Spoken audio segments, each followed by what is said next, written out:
కమలాపుజతోసుక కుంకుమతో నిజతారుణితాతురనీలతతో కమలాజలోచనలోకపతే విజీభవ వెంకటశైలపతే. ఓ వెంకటాచలపతి, మేము ఈ బ్రహ్మముహూర్తంలో వచ్చి నిలబడి సుప్రభాత పఠనం చేస్తే నువ్వు రాత్రివేళ మేము ఈ సుప్రభాత పఠనం చేసే పర్యంతము లక్ష్మీదేవిని బిగియార కౌగిలించుకుని నిద్రపోయావు. అమ్మవారు నీకు ప్రీతి కలగాలనేటటువంటి ఉద్దేశ్యంతో తన కుచుములకు కుంకుమ రేఖలను అద్దుకుని పడుకుంది. రాత్రి మా తల్లి అయినటువంటి లక్ష్మీదేవిని కౌగిలించుకుని పడుకున్నటువంటి కారణం చేత ఆమె కుచుములకు అలదబడినటువంటి కుంకుమ రేఖలు నీలమైనటువంటి వర్ణంలో ఉన్నటువంటి నీ వక్షస్థలం మీద స్పష్టంగా కనపడుతున్నాయి. అయ్యో, భక్తులింత ఆర్తితో పిలుస్తున్నారని వక్షస్థలం మీద లక్ష్మీదేవి యొక్క కుచుములకు అలదబడిన కుంకుమ రేఖలు నా వక్షస్థలానికి అంటుకుని కనపడుతున్నాయి.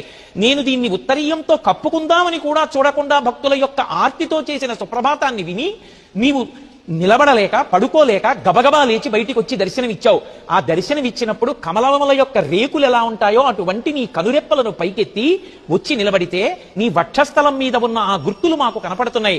ఓ జయశీలుడవైన వెంకటేశ్వర, నీ సౌలభ్యాన్ని చూసి భక్తుల యొక్క ఆర్తికి నువ్వు ప్రతిస్పందించేటటువంటి విధానానికి మేమందరం పరవశలమవుతున్నాం. స్వామి, నీవు జయశీలుడవగుదువుగాక అని వెంకటేశ్వరుడికి జయవాక్యం పలికినటువంటి శ్లోకం ఈ శ్లోకం.